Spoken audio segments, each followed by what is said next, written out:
हूँ कि सभी मतदाताओं से मैं इतना ही आग्रह करता हूँ कि राष्ट्र हित में हम सभी अपने मत का प्रयोग करें, क्योंकि आपके वोट से देश का सर्वांगीण विकास हो सकता है, भारत सशक्त हो सकता है।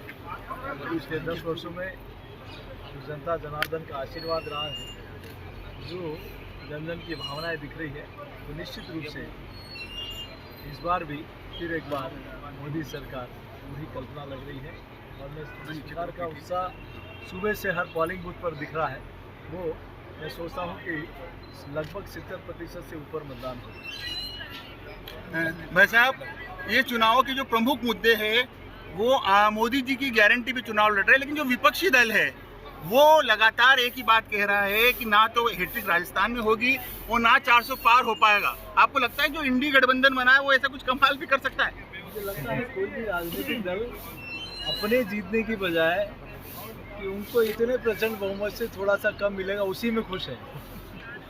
मुझे बड़ी आश्चर्य वाली बात है कि जो देश में इतने वर्षों तक जो पार्टी शासन किया, अनेक प्रदेशों में जिन्होंने सत्ता का संचालन किया, वो पार्टी आज क्षेत्रीय पार्टी के रूप में बनती जा रही है, जिनके सेनापति स्वयं अपनी सीट जिस अमेठी ने कई बार दिल्ली भेजा, वहाँ से भागकर वायनाड चले जाते हैं। तो वही चित्र राजस्थान में भी दिखता है कि कईयों को पकड़ के टिकट देना पड़ता है और कई देने के बाद भी कहते हैं मुझे चुनाव नहीं लगा।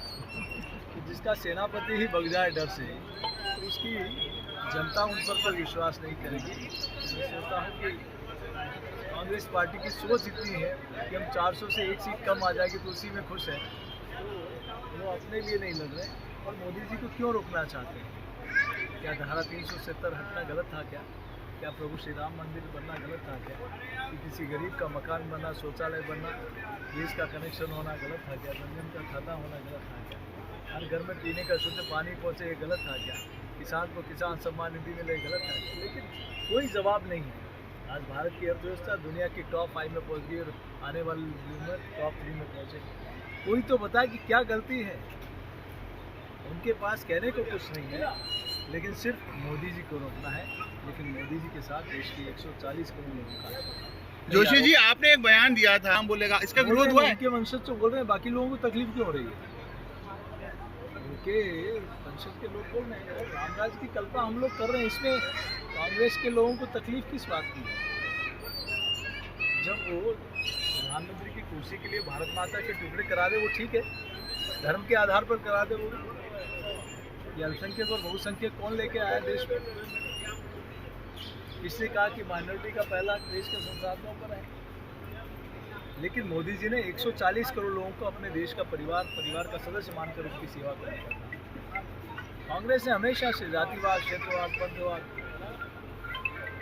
यही काम किया है। लेकिन अब देश की जनता इनका चरित्र और चाल समझ गई है।